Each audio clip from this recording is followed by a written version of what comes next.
ஜெய் ஸ்ரீராம். சுந்தரகாண்டம் 25வது சர்க்கம். பார்க்க சகிக்காத அரக்கிகளால் இப்படி ரொம்ப கோபத்துடனும் பயங்கரமாகவும் சொல்லப்பட்டதை கேட்டவுடன் மாதா சீதா தேவி ரொம்ப வாய் விட்டு அழுகிறாங்க.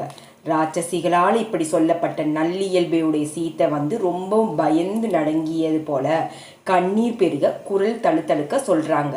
மனித பெண் ராட்சசனுக்காக மனைவியாக மாட்டா.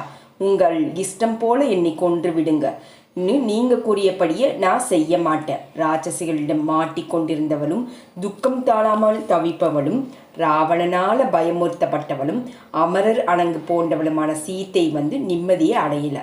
தன்னுடைய அங்கங்களை மறைத்து கொண்டு சீத்தை ரொம்பவும் நடுங்கினாங்க. காட்டில் கூட்டத்திலிருந்து விலகி வழி தவறி போய்விட்ட ஒரு பெண்மான் போல செந்நாய்களால் துரத்தப்பட்டால் எப்படியோ அப்படி துன்புறப்படுத்தப்பட்டாங்க.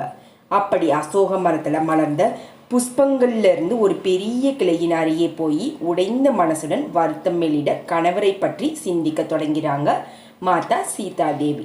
கண்கள்ல இருந்து வெள்ளமென கொட்டி கொண்டிருந்த நீரால் மார்பகங்களை நீராட்டினார். அப்படி சிந்தனையில் மூழ்கியும் துன்பத்தின் முடிவு கண்ணில் படல. நடுங்கிக் கொண்டிருந்த அவங்க புயற்காற்றில் சாயும் வாழை மரத்தை போல கீழே விழுந்தாங்க. அரக்கிகளின் பயமுறுத்தலுக்கு அஞ்சிய அவங்க கவலை தோய்த்த முகம் உடையவளா ஆனாங்க. அப்ப நடுங்கி கொண்டிருந்த சீத்தையின் நீளமான செழிப்பான கூந்தல் கருணாகம் போல காட்சி தந்தது. துக்கத்தால பீடிக்கப்பட்டு சோகத்தால மனமுடைந்து போயிருந்த அவங்க பெருமூச்சு விட்டாங்க. தவித்து கொண்டிருந்த அவங்க கண்ணீர் பெருகினாங்க. வாயால அரட்டினாங்க. ஹா ராமா, ஹா லக்ஷ்மணா, ஹா கௌசல்யே, ஹா சுமித்ரா தேவின்னு துயரந்தாங்காம அந்த சீதா தேவி அழுறாங்க கதறி. காலம் வராவிட்டாலும் ஆண்களாகட்டும் பெண்களாகட்டும் சாவு ஏற்படாத என்று பண்டிதர்கள் ஒன்று கூடி சொன்னாங்களே, அந்த உலக வழக்கு சத்தியமானதுதான். இங்குள்ள பயங்கரமான ராட்சசிகளால் இப்படி கொடுமைப்படுத்தப்பட்டும் ராமன் இல்லாத துக்கத்துடன் இன்னும் நான் உயிருடன் இருக்கிறேனே.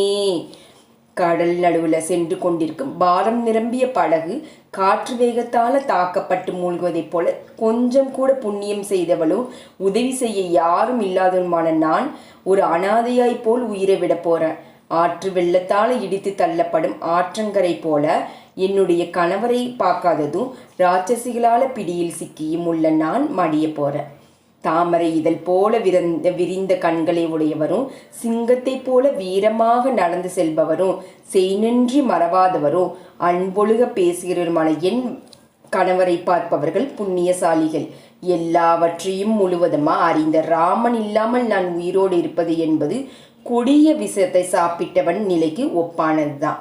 இப்படி பயங்கரமான கொடிய துக்கத்தை அனுபவிப்பதற்கு நான் முன் ஜென்மங்களில் எத்தனையோ வகை பாவம் செய்தேனோன்னு அவங்களுக்குள்ளேயே கேள்வி கேட்குறாங்க மாதா சீதா தேவி. ராட்சசர்களால் காவல் காக்குறாங்க. ராமனோ வரல. சோகம் கனமாக சூழ்ந்திருக்கு. உயிரை விட்டுவிட விரும்புகிறேன். நான் விரும்பினாலும் என் உயிரை விட முடியலை. ஏன்னா என் சரீரம் என் கணவரின் கட்டுப்பாட்டில் இருக்கு. அட, இது என்ன மனித பிறவி? ஸ்ரீமத் வால்மீகி ராமாயணத்தில் சுந்தரகாண்டத்தில் 25வது சர்க்கம் முடிவடைந்தது. ஜெய் சீதாராம்.